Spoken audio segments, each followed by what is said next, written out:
Part of speech গুলার প্রায়োগিক দিকগুলো আমরা দেখবো। এখন সরাসরি প্রয়োগ করব আমরা, যে এগুলা কিভাবে প্রয়োগ হয়। আমরা উইদাউট ক্লো নিয়ে কথা বলবো আজকে। আজকে আমরা এই কিছু রুল আলোচনা করব, এবং এই রুলগুলা পার্ট অফ স্পিচ থেকে কিভাবে আমাদের কাজে লাগবে, কিভাবে আমরা কাজে ব্যবহার করব, সেই ব্যাপারগুলো আজকের এই ক্লাসে আমি দেখাবো। দেখেন, আজকে এইখানে যে বিষয়গুলো নিয়ে আলোচনা করব, এই ব্যাপারগুলা যারা বুঝবে উইথাউট ক্লু আপনি আজীবন মনে রাখতে পারবেন। ঠিক আছে, এখন আপনি যদি আহ, আহ, কিছুদিন পরে আপনি যদি ওই টিচিং প্রফেশনেও আসেন, তাহলে এই টেকনিকটাকে আপনি খুব সুন্দর করে আয়ত্ত করার চেষ্টা করবেন। আপনি ওইটা দিয়ে ওইখান থেকে আউটপুট বের করার মতো, অর্থাৎ আপনাকে বোঝানোর মতো বা বুঝিয়ে আপনাকে প্রয়োগ করার মতো একটা বোঝানো বিষয় আমরা আলোচনা করব। দেখেন, আমরা উইথাউট ক্লুর জন্য যা জানতে হবে সেগুলো আমরা শুরুর দিকে নিয়েছি। দেখেন, প্রথম বিষয়টা হচ্ছে মিনিং অফ সেন্টেন্স। দেখেন, উইথাউট ক্লো যেহেতু আমাদেরকে কোনো ক্লো দিবে না, হ্যাঁ, কোনো রকম ক্লো দিবে না, বক্সের মধ্যে কোনো রকম ওয়ার্ড দিবে না, সেহেতু আমাদেরকে এটাকে বলা হয় উইথাউট ক্লো। এখন এই উইথাউট ক্লো যেহেতু, সেহেতু টোটালটাই আমাদের একেবারে নাগালের বাইরে থাকে, তাই না? কারণ যদি ক্লো দেওয়া থাকতো, তাহলে কিছুটা কাছাকাছি থাকতো, যে আমাদের এখানে একটা ক্লো দেওয়া আছে, সেটার উপর বেস করে আমরা সমাধানটা করতে পারি।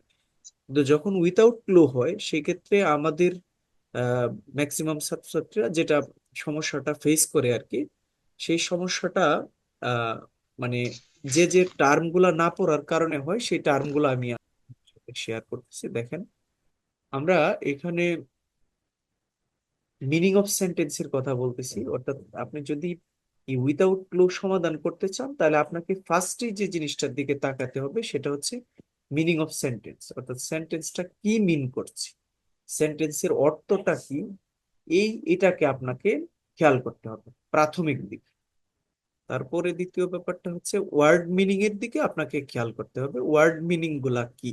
এখানে একটা সেন্টেন্স দেওয়া হলো, এখন এই সেন্টেন্সে আপনি দেখলেন যে পাঁচটা আহ, ছয়টা ওয়ার্ড নিয়ে একটা সেন্টেন্স তৈরি হলো, বাট ছয়টা ওয়ার্ডের মধ্য থেকে আপনি বেসিক যেটা বা একেবারে হেড অফ দ্য ডিপার্টমেন্ট যে ওয়ার্ডটা, সেই ওয়ার্ডটার মিনিংটা আপনি জানেন না, সেক্ষেত্রে কিন্তু গোটা সেন্টেন্সের মিনিংটাই আপনি করতে পারবেন। এই জন্য আপনাকে কি করতে হবে, ফার্স্ট টাইম প্রত্যেকটা ওয়ার্ডকে ধরে ধরে মিনিং করতে হবে। আপনি যখন প্রত্যেকটা ওয়ার্ডকে মিনিং করতে পারবেন, তখন সেন্টেন্সের মিনিংটাও আপনি কমপ্লিট করতে পারবেন। তাহলে এই দুইটা কাজ গেল। এখন এগুলো কিভাবে হয় আমরা একটু দেখি। দেখেন, মিনিং অফ সেন্টেন্সের ব্যাপারটাতে আমরা যদি একটা এক্সাম্পল নিই, দেখেন, আমরা এরকম একটা উদাহরণ নিই। ধরেন, মডার্ন সিভিলাইজেশন,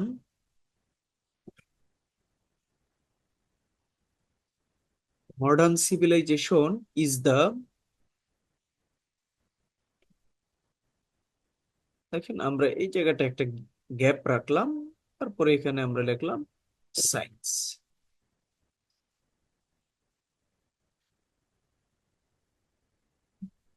দেখেন,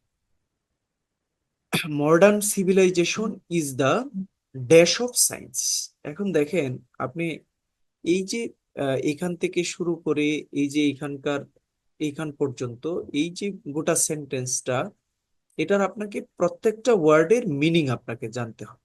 ঠিক আছে, দেন আপনি কিন্তু যদি এই মিনিংটা জানতে পারেন, তাহলে কিন্তু ম্যাক্সিমাম ক্ষেত্রেই আপনি কি করতে পারবেন, উইথাউট গ্রামার, উইথাউট গ্রামার আপনি এখানে একটা প্রপার মোটামুটি কাছাকাছি একটা ওয়ার্ড কিন্তু আপনি এখানে ইউজ করতে পারবেন। ঠিক আছে, দেখেন, আমাদেরকে এই শুরুর দিক থেকেই আমরা এই সব ওয়ার্ড গুলার মিনিং গুলা করবো। দেখেন, আপনি যদি এই মিনিং গুলা না পারেন, তাহলে এখানে কি বসবে সেটা আপনি বুঝতে পারবেন না। কিন্তু মিনিংটা করতে পারলে এখানে একটা ওয়ার্ডটা কিন্তু আপনারাই করতে পারবেন। একটু মনোযোগ সহকারে শুনেন। দেখেন, আপনারা এখানে কি ওয়ার্ডটা বসবে আপনারা নিজেরাই বলতে পারবেন। দেখেন, মডার্ন সিভিলাইজেশন মানে আধুনিক সভ্যতা। এখন আপনি যদি এই মডার্ন সিভিলাইজেশনের অর্থই না জানেন, তার মানে আপনি ওয়ার্ড মিনিং গুলা করতে পারেন না। তাহলে ওয়ার্ড মিনিং করতে না পারলে আপনি কি করতে পারবেন না, সেন্টেন্সের মিনিংটাও করতে পারবেন না, তাই না? তাহলে এই দুইটাই কিন্তু খুব জরুরি ব্যাপার। আপনাকে সেন্টেন্সের মিনিংটা যেমনি করতে হবে ওয়ার্ডের মিনিংটিও করতে হবে। তাহলে ওয়ার্ডের মিনিংটা করতে হবে আগে আপনাকে, তারপরে সেন্টেন্সের মিনিংটা অটোমেটিক্যালি হয়ে যাবে। হয়তো আপনি আপনি একভাবে বলবেন, আপনার বই পুস্তকে অন্যভাবে বা অন্য একজন অন্যভাবে বলতে পারে, ওইটা নাথিং বিষয়। তা দেখেন, মডার্ন সিভিলাইজেশন মানে হচ্ছে আধুনিক সভ্যতা। তাহলে আধুনিক সভ্যতা আর ইজ এর অর্থ আমরা বেশিরভাগ ক্ষেত্রেই যেটা জানি আর কি, যে সচরাচর বাক্যে সেটা ইজ অক্সিলারি ভার্ব হলে সেটা হয় অর্থে প্রকাশ করে আর কি, হয় অর্থ। তার মানে মডার্ন সিভিলাইজেশন ইজ, অর্থাৎ মডার্ন সিভিলাইজেশন বা আধুনিক সভ্যতা হলো the dash of science. Of science, science মানে বিজ্ঞান। আর এই অফ যখন আমরা লাগালাম তখন এটার সাথে একটা প্রিফিক্স, সাফিক্স যুক্ত হবে, যুক্ত হয়ে হয়ে যাবে বিজ্ঞানীর। তার মানে দেখেন, আধুনিক সভ্যতা, আধুনিক সভ্যতা হলো দা ড্যাশ, বিজ্ঞানীর। আধুনিক সভ্যতা হলো বিজ্ঞানীর, কি বলতে পারেন বলেন তো এখন? মডার্ন সিভিলাইজেশন মানে আধুনিক সভ্যতা, মানে বিজ্ঞানের কি হতে পারে? আধুনিক সভ্যতা হলো বিজ্ঞানের, দেখেন আধুনিক সভ্যতাটা আসলে আসছে কার হাত ধরে দেখেন তো। আধুনিক সভ্যতা যে আমরা এখন ইউজ করতেছি, এটা তো বেসিক্যালি বিজ্ঞানের দ্বারাই আসছে, তাই না? তাহলে আমরা যদি এটা বলি যে আধুনিক সভ্যতা হলো বিজ্ঞানের উপহার, তাহলে উপহারের ইংরেজি আমাদের অনেকেরই জানা আছে, গিফট লিখতে পারেন আপনি। এই উপহারের ইংরেজি আরো অনেক অনেক ইংরেজি আছে যেগুলো আপনি লিখতে পারেন। কিন্তু দেখেন, আমার কাছে সবচেয়ে সহজ মনে হচ্ছে কি, যে এখানে যে এখন এখন এই টোটাল সেন্টেন্সটার অর্থটা কি দাঁড়াচ্ছে দেখেন, আধুনিক সভ্যতা হলো বিজ্ঞানের উপহার, অর্থাৎ বিজ্ঞানী আমাদেরকে আধুনিক সভ্যতার উপহার দিয়েছে, তাই না? তার মানে এখানে যে গিফট হবে, বা আপনারা ইনভেনশন বলছেন, আবিষ্কার বলেছেন, হ্যাঁ, বিজ্ঞানের আবিষ্কার আমি মেনে নিলাম, এটাও হবে, কারণ এখানে তো বাধা ধরা কোনো নিয়ম নাই যে গিফটই দিতে হবে। এখানে আপনি ইনভেনশন দিতে পারেন, ক্রিয়েশন দিতে পারেন, ওইগুলাও কাছাকাছি হয়ে যাবে, কোনো সমস্যা নেই। কিন্তু দেখ, ক্রিয়েশনটা যে হবে, এই এই জিনিসটা আপনি কোথা থেকে রিয়েলাইজ করতে পেরেছেন দেখেন তো। আপনি রিয়েলাইজটা কোথায় থেকে করতে পেরেছেন? রিয়েলাইজটা আপনি করতে পেরেছেন কি কি কারণে? যে আপনি সেন্টেন্সের মিনিংটা আপনি করতে পেরেছেন, তাই না? সেন্টেন্সের মিনিংটা যেহেতু আপনি করতে পেরেছেন, সুতরাং এখানে যে গিফট হবে, ইনভেনশন হবে, ক্রিয়েশন হবে, এটা আপনি বুঝতে পেরেছেন। তার মানে আপনার জন্য উইদাউট ক্লু করার জন্য আপনাকে সেন্টেন্সের মিনিংটার দিকে ফার্স্ট নজর দিতে হবে। আরেকটা ব্যাপার হচ্ছে আপনাকে ওয়ার্ডের মিনিংটার দিকে নজর দিতে হবে। যেমন আমরা আরেকটা উদাহরণ দেখি, ধরেন এরকম লিখলাম, truthfulness, truthfulness dash to the habit of speaking truth. দেখেন, এখন এইখানে আপনাকে যে ব্যাপারটা জানতে হবে, সেন্টেন্সের মিনিংটা করতে হবে, ইভেন প্রত্যেকটা ওয়ার্ডে। এখন আপনি এইখানে এসে আটকে গেলেন যে ট্রুথফুলনেস শব্দের অর্থটা এটাই আপনি জানেন না, তাহলে আপনার পক্ষে কি এটা সমাধান করা সম্ভব? আপনাকে যেটা করতে হবে সেটা হচ্ছে প্রত্যেকটা ওয়ার্ডের মিনিং করতে হবে, এবং মিনিং, প্রত্যেকটা ওয়ার্ডের মিনিং যখন আপনি করে ফেলবেন, তখন কোনো না কোনো ভাবে আপনি সেন্টেন্সের মিনিংটাও মিলিয়ে ফেলতে পারবেন। যেমন আমি যদি এটা বলি যে ট্রুথফুলনেস শব্দের অর্থ হচ্ছে সত্যবাদিতা, ঠিক আছে? তাহলে এই সত্যবাদিতা to the habit of, habit মানে আমরা জানি অভ্যাস, স্পিকিং মানে বলা, ট্রুথ মানে সত্য। দেখেন, সত্যবাদিতা, সত্য কথা বলার কি হতে পারে? দেখেন, ট্রুথফুলনেস মিন্স, ট্রুথফুলনেস বলতে বোঝায়, ট্রুথফুলনেস বলতে বোঝায় মানে হ্যাবিট অফ স্পিকিং ট্রুথ, সত্য কথা বলার যে অভ্যাসটা, এটাই হচ্ছে কি মূলত ট্রুথফুলনেস। তাহলে আপনি এই ট্রুথফুলনেসটার ওয়ার্ডটার মিনিং এবং এই ওয়ার্ডগুলোর মিনিং যখন কমপ্লিটলি করতে পারবেন, তখন কিন্তু আপনার মাথায় চলে আসবে যে এখানে মিনিং বা রেফার, এগুলা ইউজ করলে এটা প্রপার হয়ে যাবে। যেমন আমি যদি ট্রুথফুলনেস মিনস দেই, মিনস এটাও হচ্ছে, আপনি যদি এটা লেখেন REFERS, refers, truthfulness refers to the habit of speaking true. Truthfulness বা সত্যবাদিতা নির্দেশ করে, সত্যবাদিতা নির্দেশ করে সত্য কথা বলার অভ্যাস। বুঝতে পেরেছেন ব্যাপারটা?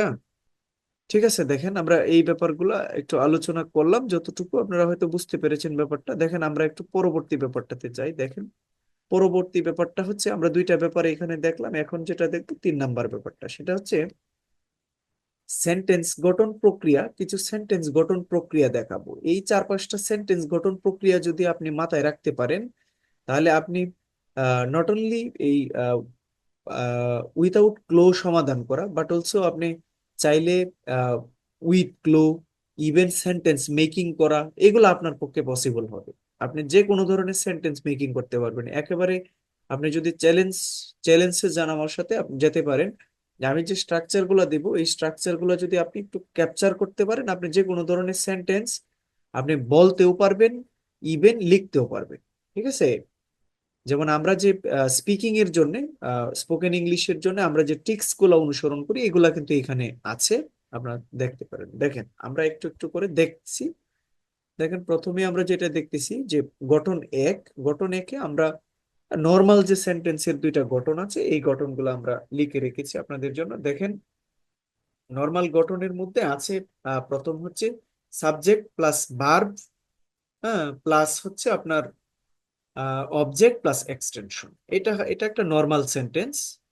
যেমন ধরেন আমরা এখানে এই যে স্ট্রাকচারটা, এটা কিন্তু আমরা সচরাচর ইউজ করে থাকি। এখানে একটা সাবজেক্ট থাকবে, একটা মেইন ভার্ব থাকবে, হ্যাঁ, একটা অবজেক্ট বা এক্সটেনশন থাকবে। অবজেক্ট বা এক্সটেনশনের ব্যাপারটি আপনারা জানেন। দেখেন এখানে আমরা যদি এরকম লিখি, trees, trees gives us oxygen. দেখেন এই যে এই বাক্যটা লিখলাম আমরা, দেখেন ট্রিজ হচ্ছে একটা সাবজেক্ট, এখানে দেখেন একটা মেইন ভার্ব গিভস অ্যাপ্লাই করেছি। এই যে আস এবং অক্সিজেন, এখানে একই বাক্যে দুইটা অবজেক্ট আমরা ইউজ করি, সেটা আমরা এর আগে বলেছিলাম যে একই বাক্যে দুই বা দুইয়ের অধিক অবজেক্ট আমরা ইউজ করতে পারি। এখন এখানে যদি আমরা আরো আরো এড করি, যেমন অক্সিজেন, হ্যাঁ, ইন দা আর্থ। ঠিক আছে? এখন দেখেন এখানে দুইটা অক্সিজেনের পরে এই যে ইন দা আর্থ অংশটা লিখেছি, এটাকে আমরা বলতে পারি এক্সটেনশন এই বাক্যের জন্য। এখন দেখেন, এখন এখানে আপনার আপনার যে কাজটা হবে, সেই কাজটা হচ্ছে, ধরেন আপনাকে এখানে ট্রিজ, হ্যাঁ, ধরেন প্রাথমিক দিকে আমরা এই জায়গাটা গ্যাপ রাখলাম, হ্যাঁ, গিভ আস অক্সিজেন, হ্যাঁ, এটা এটা ধরেন বাকিটা এটা লিখলাম না আমি, এটা আছে। এখন দেখেন এখানে যখন গ্যাপটা থাকবে, তখন আপনাকে কি করতে হবে, আপনি এই যে নর্মাল সেন্টেন্সের স্ট্রাকচারটা অনুযায়ী আপনি কি বুঝবেন, যে এখানে একটা সাবজেক্ট আছে, ঠিক আছে, অবজেক্ট আছে দুইটা, এখানে অবজেক্ট আছে, তার মানে এই যে প্লেসটা, এই যে প্লেসটা, এই প্লেসটা হচ্ছে কার জন্য বরাদ্দ করা, একটা মেইন ভার্বের জন্য। এখন এখানে মেইন ভার্বও হতে পারে, অক্সিলারি ভার্ব সহ হতে পারে, সেটা আমরা নিচে দেখাচ্ছি। ধরেন তার মানে এখানে আপনি সম্ভাব্য দুইটা জিনিস পেলেন, হয় মেইন ভার্ব ইউজ করতে হবে এখানে, নচেত একটা অক্সিলারি ভার্ব। ইভেন এমনও হতে পারে যে একটা অক্সিলারি ভার্ব এবং সাথে একটা মেইন ভার্ব ইউজ করতে হতে পারে। এগুলো আমরা টেন্সের স্ট্রাকচার থেকে জানি। তাহলে দেখেন এই যে গ্যাপটার মধ্যে আপনাকে কি ইউজ করতে হবে, একটা ভার্ব ইউজ করতে হবে, ঠিক না? একটা ভার্ব ইউজ করতে হবে, সেটা আপনি কোথা থেকে জানলেন, এই যে স্ট্রাকচারটা থেকে আপনি বুঝতে পারলেন। ধরেন আমরা এরকম পেলাম, যে ট্রিস গিভস দেওয়া আছে এখানে, trees gives dash for human, for human. ঠিক আছে, আমরা এইটা লিখলাম। দেখেন এখন, এখন যে গ্যাপটা ক্রিয়েট হয়েছে, এটা কিসের গ্যাপ ক্রিয়েট হয়েছে দেখেন তো আপনি, অবজেক্ট। তার মানে যেহেতু একটা ভার্ব আছে, সরি, একটা সাবজেক্ট আছে, একটা ভার্ব আছে, তাহলে এই গ্যাপটা অবভিয়াসলি একটা অবজেক্টের জন্য বরাদ্দ করা।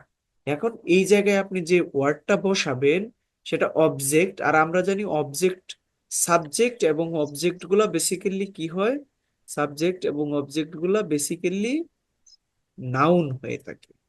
ঠিক আছে, কিছু কিছু ক্ষেত্রে এই সাবজেক্ট গুলার মানে প্রনাউন ফর্ম ইউজ করে থাকি আমরা, প্রোনাউন, কিন্তু এই প্রোনাউন গুলাও আসে কোথা থেকে, নাউন থেকেই কিন্তু আসে। তার মানে সাবজেক্ট এবং অবজেক্ট পজিশনটা বিশেষ করে নাউনের জন্য বরাদ্দ।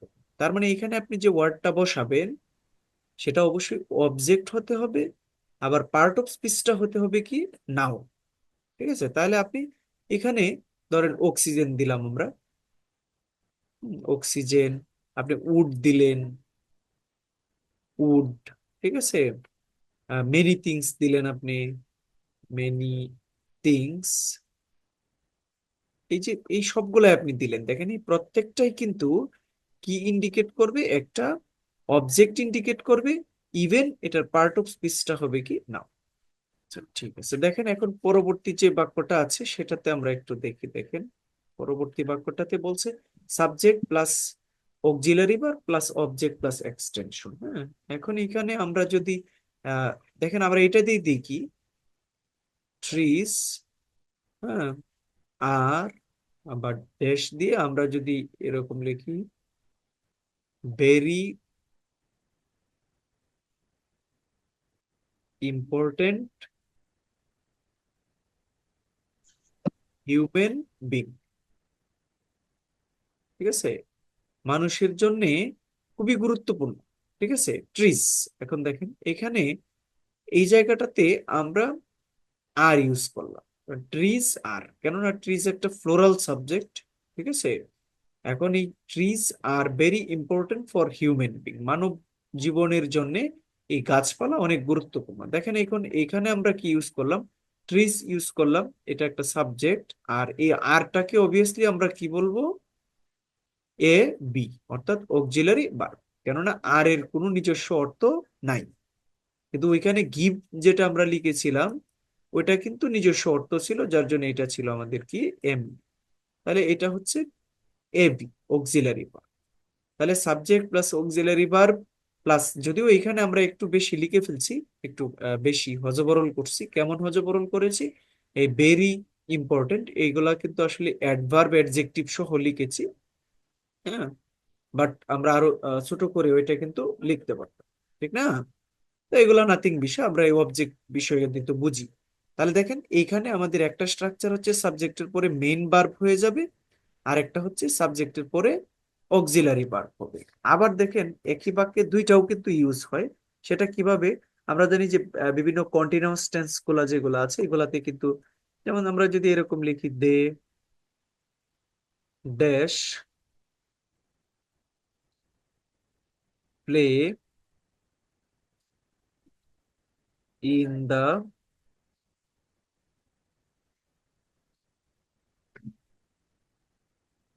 Field at at now. ঠিক আছে, দেখেন এখন এট নাও এই মুহূর্তে, তার মানে এটা কন্টিনিউয়াস টেন্স মিন করতেছে। যেহেতু এটা কন্টিনিউয়াস টেন্স মিন করতেছে তার মানে আপনাকে কি করতে হবে, এখানে প্রেজেন্ট কন্টিনিউয়াস মিন করে, এট প্রেজেন্ট, এট নাও এগুলা যখন থাকে এগুলো সাধারণত প্রেজেন্ট কন্টিনিউয়াস টেন্স মিন করে। তাহলে আমরা দের সাথে প্রথমে একটা আর ইউজ করব, তারপরে মূল ভার্বের সাথে কি করব, আইএনজি যুক্ত করব। তাহলে এখানে দেখেন দের পরে অক্সিলারি ভার্ব ইউজ করেছেন, আবার মূল ভার্বের আইএনজি ফর্মও আপনি ইউজ করেছেন, তাই না? তার মানে একই সাথে দুইটাও হতে পারে। যেমন he is playing, he is crying. তো ধরেন আমরা এটা এরকম লিখলাম, হি ইজ ক্রাইং, তাহলে দেখেন হি সাবজেক্ট, এখানে এটা হচ্ছে অক্সিলারি ভার্ব, এটা হচ্ছে মূল ভার্ব। তার মানে একই বাক্যে দুইটা জিনিসও হতে পারে। আচ্ছা, তাহলে আমরা এই স্ট্রাকচার গুলা খেয়াল রাখলে কোথায় গ্যাপটা হচ্ছে, কোন জায়গাটাতে গ্যাপ থাকে, ওই গ্যাপটা কিন্তু আমরা সহজে বুঝতে পারবো, এবং এটার পার্ট অফ স্পিচটা সম্পর্কেও আমরা ধারণা নিতে পারবো। দেখেন গঠন দুই যেটা, এটাতে কি বলা হয়েছে, subject plus A B plus M B, অর্থাৎ অক্সিলারি ভার্ব এবং মেইন ভার্ব দুইটাও থাকতে পারে, যে কোনো একটাও থাকতে পারে। হ্যাঁ, তারপরে হচ্ছে দেখেন অথবা দুইটা এ বি থাকতে পারে, শুধুমাত্র এম বি থাকতে পারে। আবার দেখেন এটির পরেই আমরা প্লেস দিয়েছি আর্টিকেল এবং অ্যাডজেক্টিভ। ঠিক আছে, আর্টিকেল প্লাস অ্যাডজেক্টিভ। এখন দেখেন এখানে আর্টিকেল অ্যাডজেক্টিভ দুইটাই থাকতে হবে এমন কোনো কথা না, দুইটা থেকে যে কোনো একটাও থাকতে পারে, ইভেন দুইটাও থাকতে পারে। আবার দেখেন এটি একটু ডানে বামে সরতে পারে, যেমন যেমন অ্যাডজেক্টিভটা সামনে চলে আসতে পারে, আর্টিকেলটা পিছনে চলে যেতে পারে। ঠিক আছে, আবার এই দুইটা থেকে যে কোনো একটাও থাকতে পারে। আবার এই এই জায়গাটার পরে কার প্লেসমেন্টটা দেখেন, নাউনের প্লেসমেন্টটা। তার মানে আপনাকে মাথায় রাখতে হবে যে এখানে নাউনের প্লেসটার আগে হয় একটা আর্টিকেল ইউজ করতে হবে, নচেত একটা অ্যাডজেক্টিভ ইউজ করতে হবে। এখন আর্টিকেলটা যদি সামনে দিয়ে ইউজ করা হয়ে থাকে, তাহলে পিছনে আপনি অ্যাডজেক্টিভটাকে নিয়ে যান। ঠিক আছে, অথবা দুইটা থেকে যে কোনো একটা দিয়েও থাকতে পারে। এখন দেখেন এটার জন্য যদি আমরা একটা উদাহরণ নিই, ধরেন আমরা সায়েন্স দিয়ে একটা উদাহরণ নিই। ধরেন science has worked dash a magician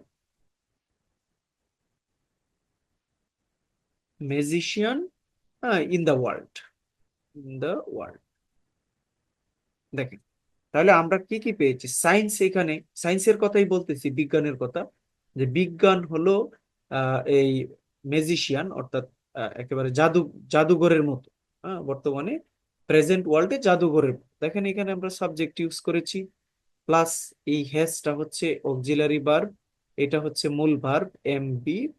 এখন দেখেন এইখানে প্লেসটা, এখন এখানে আমরা বলছি যে আর্টিকেল অথবা অ্যাডজেক্টিভ। তাহলে আপনি কাকে পাচ্ছেন এখানে, এখানে আর্টিকেল পেয়ে গেছেন। এই যে দেখেন, তার মানে এই জায়গাটাতে আপনাকে দেখতে হবে আর্টিকেলটা আপনি পেয়ে গেছেন, তাহলে পূর্বের প্লেসটা কার জন্য রয়ে গেছে, অ্যাডজেক্টিভের জন্য রয়ে গেছে। তাহলে আপনাকে এখানে যে পার্ট অফ স্পিচটা ইউজ করতে হবে সেটা অবভিয়াসলি কি হতে হবে, একটা অ্যাডজেক্টিভ। তাহলে আমরা কি দিতে পারি দেখেন তো। এখন এটা দেওয়ার পরে দেখেন এই যে আর্টিকেলের পরে এই যে ম্যাজিশিয়ানটা হচ্ছে নাউন। ঠিক আছে, আর্টিকেল, আর এটাকে আমরা ধরি এক্সটেনশন। তাহলে দেখেন আমরা সবগুলা পাইছি, এই যে সাবজেক্ট পেয়েছি, অক্সিলারি ভার্ব পেয়েছি, মেইন ভার্ব পেয়েছি, এই জায়গাটায় গেভ, আর এই আর্টিকেল পেয়েছি, নাউন পেয়েছি, এক্সটেনশন পেয়েছি। তার মানে গ্যাপটা আমাদের অবশ্যই কোথায় আছে, অ্যাডজেক্টিভ। তাহলে অ্যাডজেক্টিভ, একটা অ্যাডজেক্টিভ সেন্টেন্সের ধরন অনুযায়ী একটা অ্যাডজেক্টিভ ইউজ করবো আমরা। এখন সেন্টেন্সের ধরন অনুযায়ী আমরা এখানে অ্যাডজেক্টিভটা কি ইউজ করতে পারি দেখেন। এখন এখানে আমরা ইউজ করব, ধরেন আমরা লাইক ইউজ করলাম, হ্যাঁ, লাইক, লাইক মানে মতো। তার মানে দেখেন সায়েন্স কাজ করছে কার মতো, একজন জাদুঘরের মতো। সায়েন্স এমন কিছু জিনিস তৈরি করতেছে জাদুঘরের মতো। তার মানে এই যে লাইক ওয়ার্ডটা আমরা ইউজ করলাম, এটা যদিও ভার্ব হয়, কিন্তু এখানে যে প্লেসে আছে সেটা মূলত একটা অ্যাডজেক্টিভের নিয়ে আচরণ করে। ঠিক আছে, আমরা যদি এখানে এজও দিই, এজ, এজ মানেও মতো, তার মানে একজন ম্যাজিশিয়ানের মতো বর্তমান সময়ে সায়েন্স কাজ করে।